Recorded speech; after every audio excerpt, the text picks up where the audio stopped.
Ladies and gentlemen, can you hear me? Well, I think I'm just going to get started. If I may, I want to see if I could actually share my slides with you. Okay, that's great. I've got the signal that you guys can actually hear me. You just bear with me for a moment. I tell you what, if the slides can't pop up, I am just probably going to just talk through my slides, and if it's okay with you, I will probably send through the slides so that you guys can take your time to download it in your own time. And in that way, I, in many ways, would command your attention. I think that would make this presentation rather interesting. And share my slides in chat box. Now, this is where I would be the first to admit that I'm not the most technical person. Let's have a look. Extension forecast.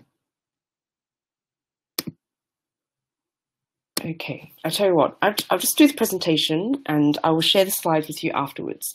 So if you can just bear with me, and I'll do my best to keep this entertaining so that none of you fall asleep. So the topic that I wanted to share with you all today is actually on the topic of law, AI, and technology. Now, I had the pleasure of actually listening to a few speakers earlier today, and some of the topics and themes that came up are very technical. They include on systems, they include how things are done, processes, and way we approach things. In fact, I have to admit, it's actually very broad. Of all the speakers that have been lined up, I'm pretty sure I'm the only lawyer in the room. So I guess for better or worse, I will share my opinion, and then you can, of course, let me know what you think in the Q&A. How I wanted to proceed is actually start off by saying I call myself a legal futurist. Now, how many of you in your own mind have heard of this word? You've probably heard of a lawyer. You've probably heard of a futurist. So combining the two, what I would like to share with you is in my own journey over the last few years of figuring out what is it that I do, I actually came upon this term in describing myself as someone who, in essence, looks at the future, but looks at the future legal problems that may encounter. Now, in many ways, it's not that original because you have economists who try to predict, future economies. You have people who, for example, broadcast the weather. You have all kinds of people that do very similar roles in terms of looking at future legal problems. So what makes you so particularly special at this point in time? Well, I would like to say that in my profession, my beloved profession, which is very much a conservative one, much of the discussions on legal problems are actually behind, in the sense that a lot of the problems that come to us are via clients who come and tell us what the problems are, or they are raised in the limelight. For example, in the media, something drastic happens, and then lo and behold, they would then be approached by a lawyer.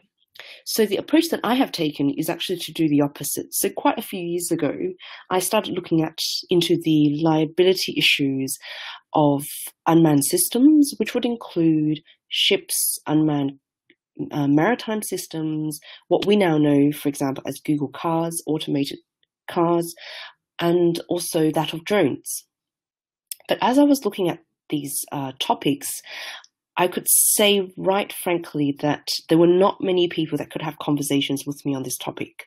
And by that, I really mean having a conversation of, what are the liability concerns, what are the technical concerns, but more importantly, what are the moral problems that we might encounter. So I came on this journey realizing that I needed to go out of my comfort zone, to remove myself slightly from the legal world, the world of court cases and the like, to embark on a journey in Silicon Valley. I spent a few months there. I met some very interesting people, some of you may have heard of Singularity University.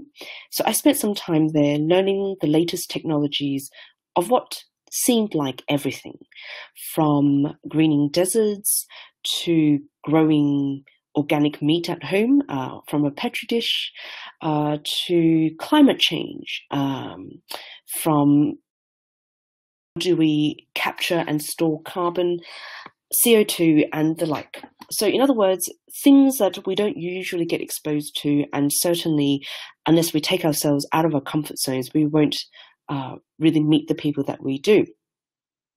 So as I was on that journey, part of the teaching that I discovered, which was very useful, is asking the deep question: why is it that you do what you do? Why is it that we're doing what we're doing? Why are we interested in IoT? What is it that drives us to want to know? And these deeper questions, I hope, would be able to answer some of the more sort of technical questions that were also approached by other speakers. Because I think fundamentally, what are we trying to get at when we look at all these technologies? So if I may, there are three terms that I use in my title: law, ethics, and morality, and AI. So I'm clumping it in three different categories.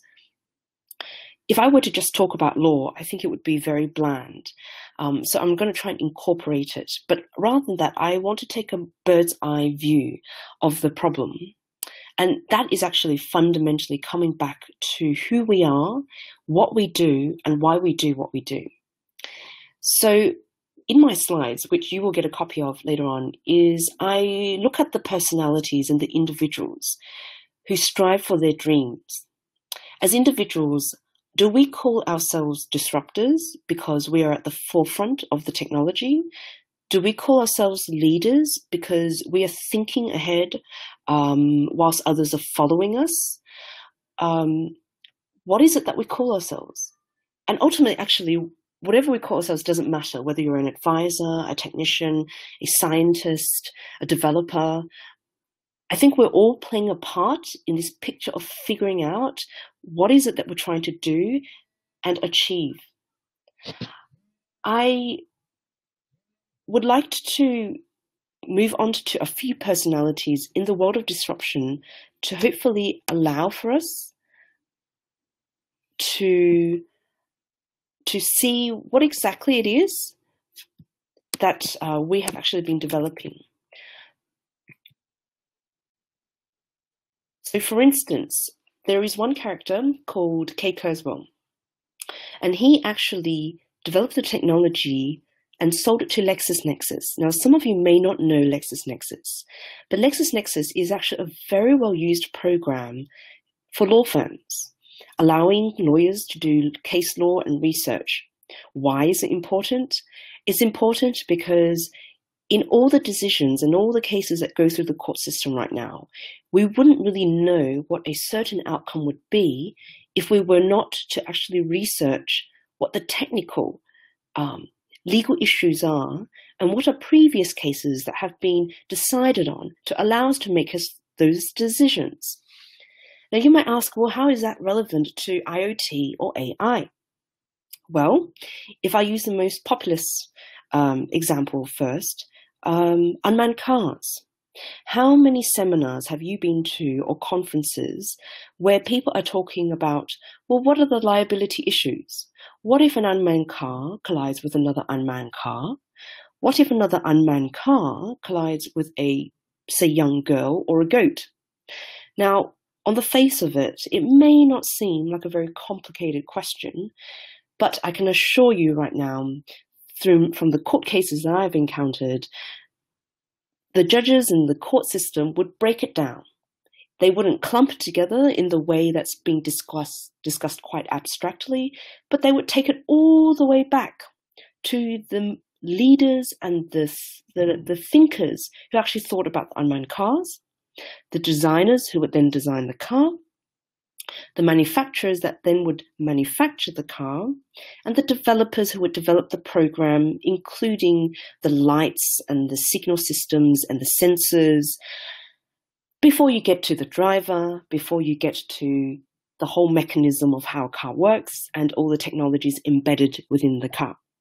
So what I'm trying to say is this issue of liability is not so black and white if we were to look at it that way. But what is more interestingly, how would one decide who is responsible if something goes terribly wrong? Now, for my lifetime, I can share with you that I've done enough what we call road traffic accident cases to really sense that Google cars have done a fantastic job in making these cases sexy. By that, what I'm trying to say is, in reality, RTA cases are just your simple bread and butter cases, which you wouldn't really think would be of interest, that interesting to the general public. But what Google Cars has done is it's made it fascinating to ponder and consider if a collision occurs, be it a human to human, be it a car to car, how are we going to decide? So some of the legal questions I'm going to ask, I hope will throw light to the developers and the scientists out there, because these are the questions that you may want to look at when you're developing your programs. So for instance, can the technology that I use be evidence in court? Will the evidence be in the form of a formula, which can then be extracted and explained to, say, like a judge? Or will it be through photographs? Or will it be through a black box, say in an aeroplane that goes, disappears? Usually the black box will capture the very last few minutes of an accident, the maneuvers, the traits, and so forth. And I could share with you, actually, a lot of the winnings in the case depend on expert evidence, but more importantly, technical reports. So I think this sort of goes full circle, that whatever human involvement that we may have, be it as witnesses, be it as testimonials or experts, there are so many people who have come here to talk about their expertise, what they're very good at. At the end of the day, perhaps it is more the objective analysis that will win the argument of what really happens. Now, why am I so hung up on this issue of what is evidential and what is not? So I'll give you another example. For the last few years, I worked on unmanned systems.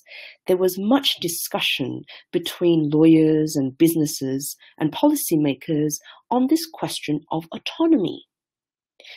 Autonomy in the sense of how much involvement is that of a human being? How much involvement is that of a robot or an AI system? And to what degree does this autonomy evolve into? So, for instance, in some of the consultation work I've done, we've talked about autonomy at 7 levels. I believe at Lloyd's Register, when they're looking at autonomous shipping, they introduced, I think, 5 levels. In other words, 100% autonomy, where the AI or the robot thinks like an individual with no human interaction or command. Or you have semi-autonomous, which means the robot does their thing, i.e. the press of a button and you'll get it moving, but then there's human interaction. So ultimately you're able to say, stop the machine or recommand it.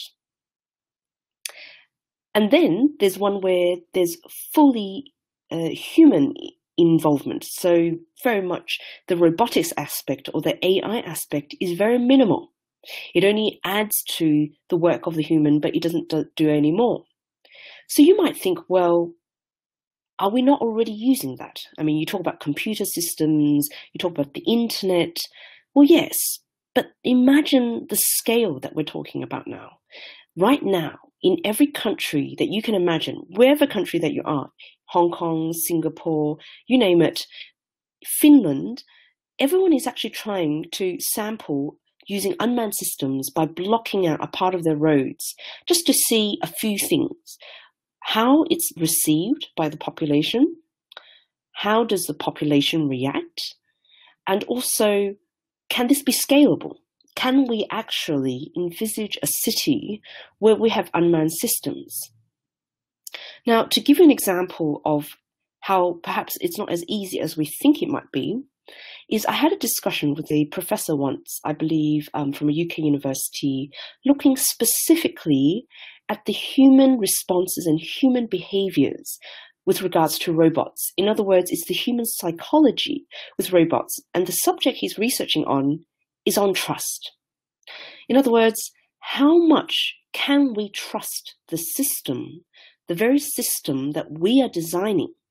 Now, if you turn it on its head, it's actually quite an interesting thought, because in essence, are we asking ourselves, can we trust ourselves? Think about it. We are trying to develop a technology which we will no longer double check, revise, have a backup system. We're pretty much wanting or aspiring to go to the point where full autonomy will allow robots to make decisions and for us to be 110% comfortable with it. So in the future, where we have autonomous cars, we'll sit there, read our newspaper, drink our coffee, yes, do our homework and do our business. I think there are ones that are also converted into offices, and literally by our very thought can bring us to where we need to go. So forget, worrying about the traffic and stopping at red lights. Basically, we'll be able to develop technology that will allow us to think and allow other objects to think with us. So to give you a very simple example, I was in Singapore and I went to visit NTU, which is very well known for their satellite research center and for their entrepreneurial spirit. And as I was flicking through their magazine, I read an article about how Korean developers have actually inserted chips into turtles so that, was connected with a human being, by the way, so that when a human being thinks of turning left or right, the turtle actually understands the command. And quite interestingly, the turtle willingly also turns left and right, according to a human being. So we move on to another subject, which is avatars. Now, we've all watched sci-fi films, and for better or worse, they either excite us or they scare us. And as an optimist, I want us to look at technology from a positive light. And in many ways, I'm speaking to the converted, by the way. So if you bear with me for a moment, when I was speaking at another conference about conferencing and how in the future we'll probably have holograms, particularly I think Microsoft and IBM are developing this right now, we won't really need to travel. So I appreciate right now you don't see my slides, but hypothetically in the future, you can probably see me in the future as if I was sitting in front of you and giving you a talk or being with you and having a conversation on the topic. Now, the point of avatars, which is also being developed in Japan, is the background behind it is to solve a very simple problem of an aging population. So currently in Japan, as you may well know, not only do they have a population that lives relatively the longest, but they also have a population where there is a gap in the birth rate and the death rate. So many of the hospitals and developers are thinking, well, how do we bridge that gap where, in essence, we're not really having a population of carers, children and whatnot. So some designers have actually developed ideas of developing, say, robotic pets. They've developed robotic nurses, and they've even developed themselves. So basically avatars. It's no DNA exchange. It is not a clone. It is simply an avatar, a plastic version of yourself, save that it looks like you. And it can perhaps behave like you and perhaps sound like you. So this, when you combine it with another thought, which is teleportation, and I don't know how many of you are familiar with this, just bear with me for a moment. I am not talking about the extremes of Doctor Who teleportation, where we time travel and become a sort of smaller version of ourselves or lose part of our identity.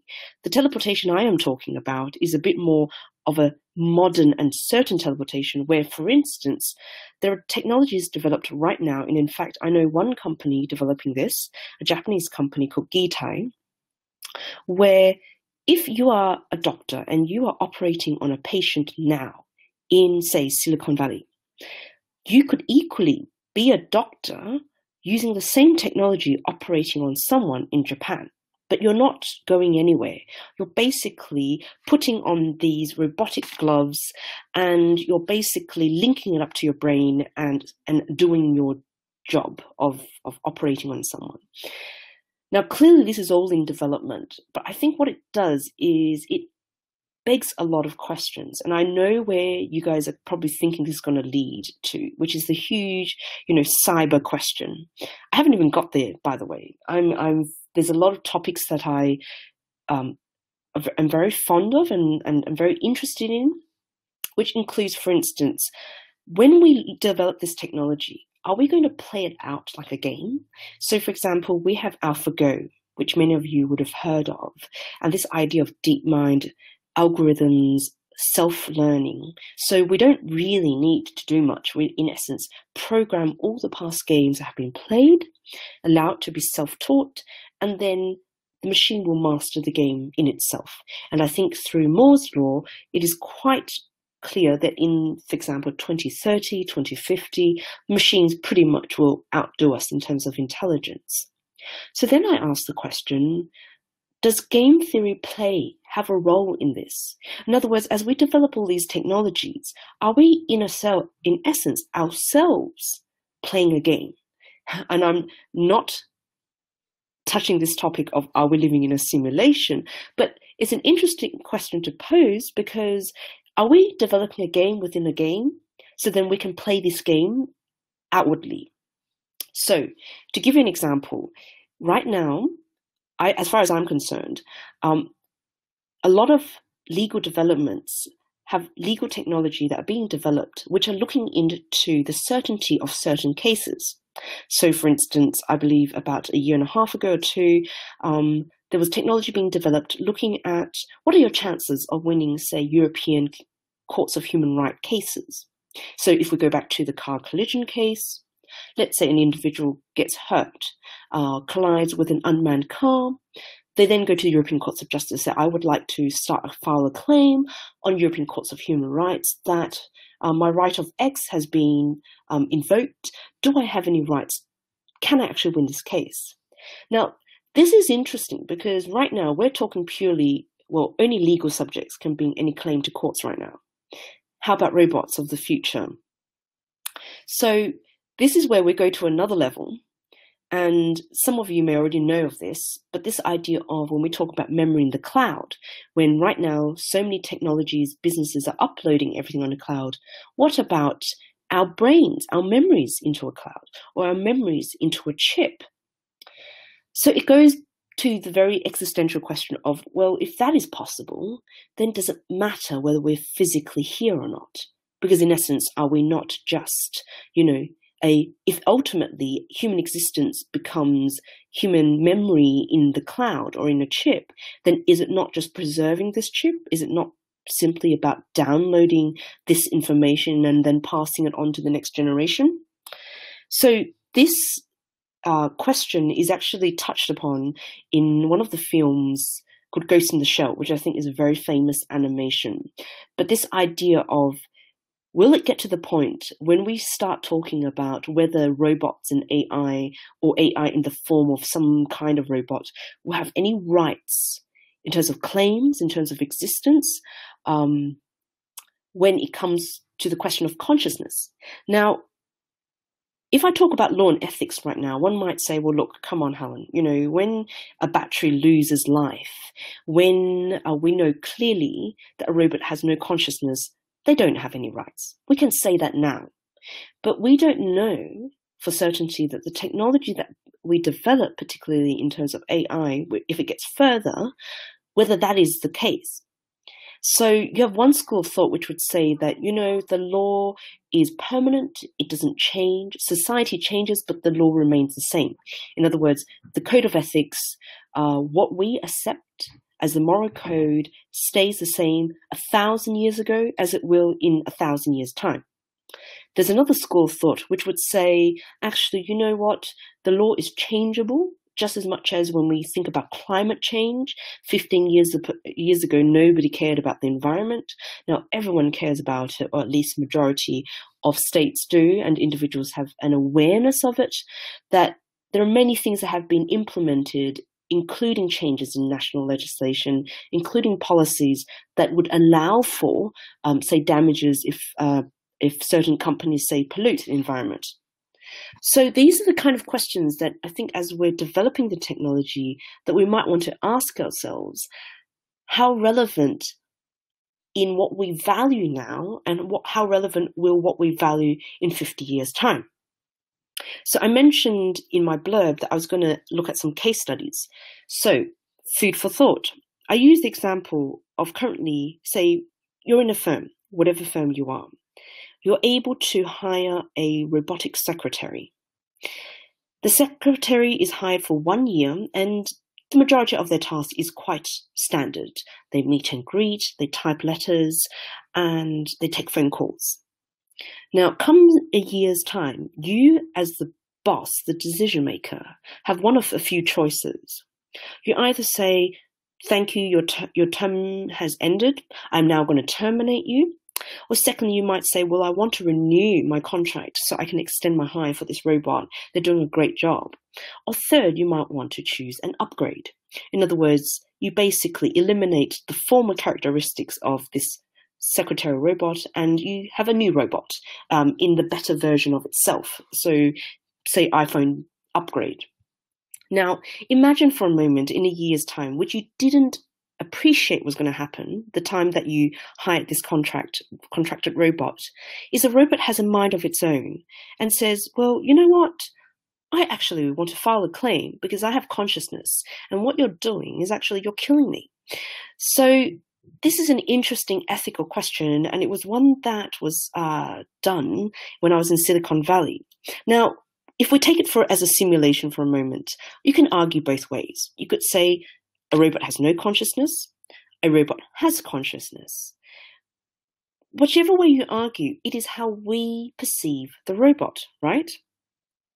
But then there's a further question, which is going to be more psychologically deeper, which is this notion of attachment. So I said before, there are some robots that are developed for the aging population to address issues such as loneliness, to address issues such as health, mental health. So I'm thinking of very simple, like seals, like Tamagotchis of the past, where you literally don't need to clean up, look after them as a pet, but in any event, they need to be looked after. So believe it or not, there have been case studies in the past where, say, a millionaire passes away and gives all their will to their pet dog. Now, you might be laughing on the other end and thinking, how is this possible? Trust me, it is very possible. But now think for a moment. The will goes to the dog, say Harry, and Harry has an executor. So the executor looks after the dog for the lifetime of this dog. And of course, if they're, maybe puppies, then maybe it might be passed on to, the next generation. But what I'm trying to say is, can you imagine for a moment that if this was a robot dog, or be it not a robot dog, a robot nurse, a robot companion, what would happen there?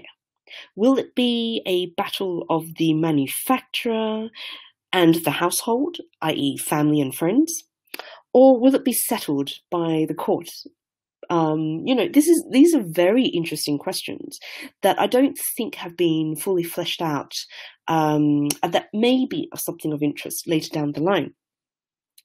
Now, I did mention about cyber, and I think if I were to bring it to a more sensitive note, as you know, it's not a surprise to many of you that DNA is open for testing. In fact, you can actually go out and buy a kit yourself. 23andMe is the one that I can think of. And I actually did a test myself. I looked at 6 very simple traits, such as language abilities, how long I'm going to live, whether I'm going to live longer than the average, quality of my skin, and I think a few other things. Very simple. Literally 2 swabs on the cheeks, and voila, you get your results within 2 weeks. Now, I can say it is not for everyone. Right? Some people would rather not know whether they're going to live longer than the average. You're going to have people, some certainly worried about their privacy, and others who would rather let nature takes its course because, you know what, they're not going to change the behavior just because of these results. Or will they? You're going to have some people who are going to be so keen to know whether, by taking this result, they can live longer or not. You're going to have some people who want to know whether they've got extraordinary skills as a linguist, and so forth.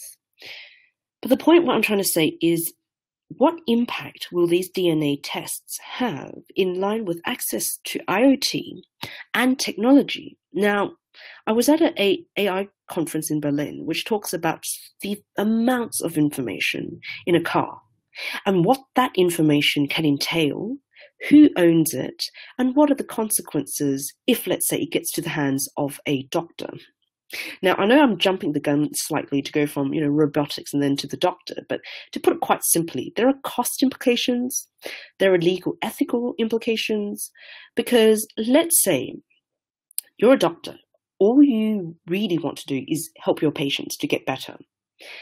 But imagine in the future where doctors can actually have access to your personal data. They can figure out where you're driving to buy your lunch. They can even sense what you're eating in your car, how many calories are actually being burnt off, how much exercise you're not really doing, let's say from your Fitbit. And lo and behold, you have your annual review.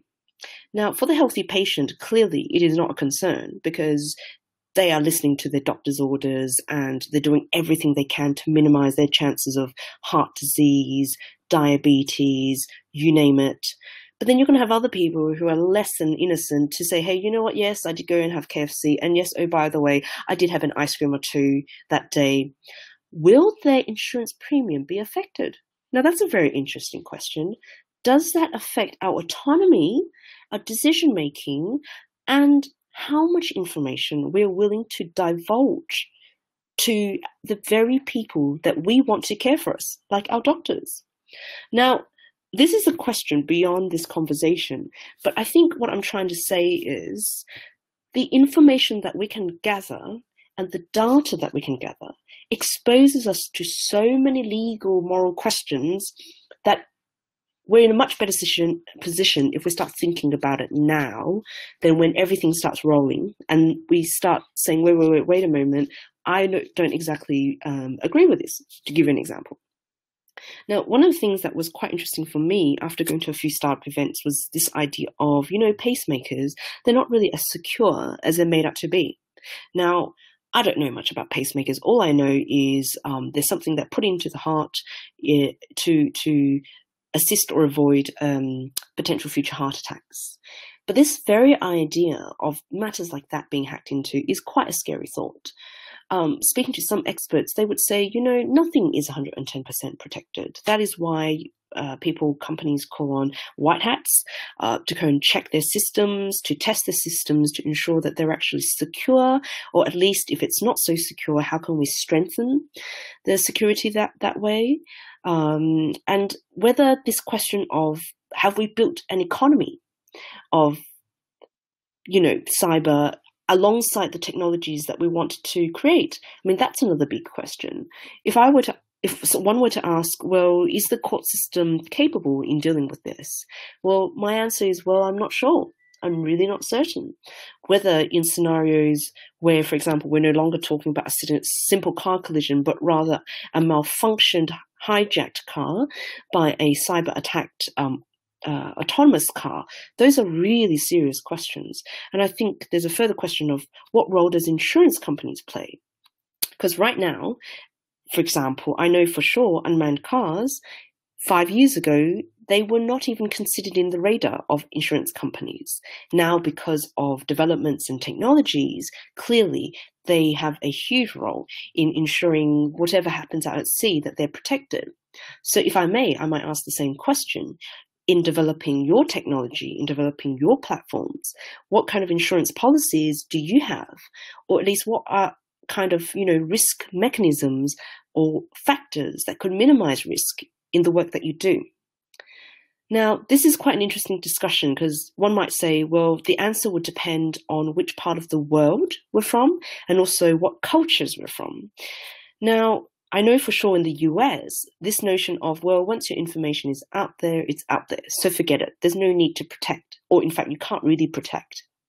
Whilst in Europe, as some of you may know, that the movement right now is in fact tightening of privacy, We know that there's new legislation coming in next year, in May 2018, which would involve heavy penalties for companies that don't obtain consents from viewers, who don't provide, valid information as to the sites they're visiting.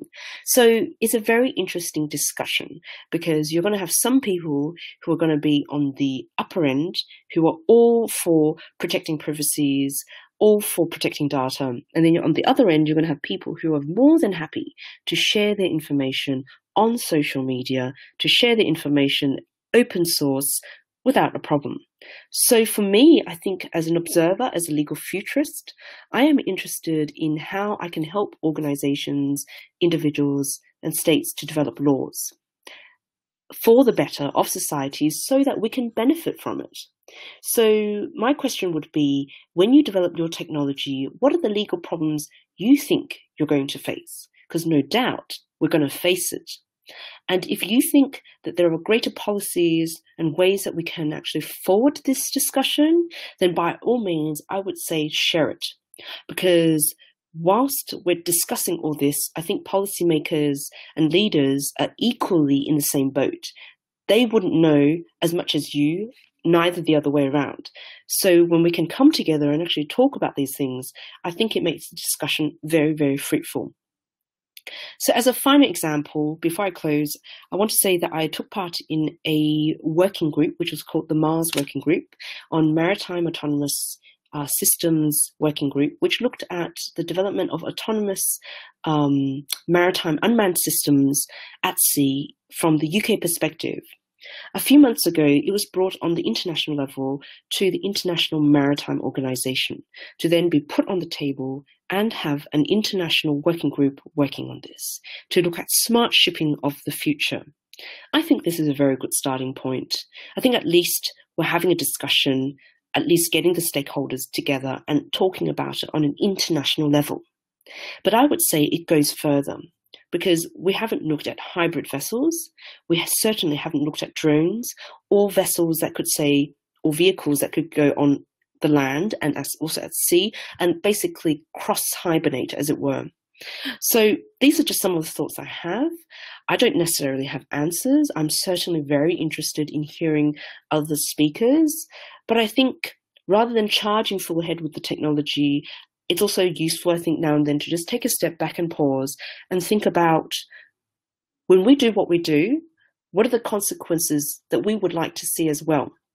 And here I would like to end with Clayton Christensen, very known, professor from Harvard, the godfather, I would say, of disruptive innovation. He did a talk in San Francisco a while back, and he said something along these lines. We have no strategy for the successes or the consequences of our successes. And I think he said that in context of, when we develop our technology, we really don't know what's going to happen. And I think if we were honest enough to say that to ourselves, then we would give full faith and hope that we're able to explore these options before we go head on without knowing or anticipating what may or may not happen. So with that, I thank you for your time, and I'm more than happy to answer any questions. Thank you.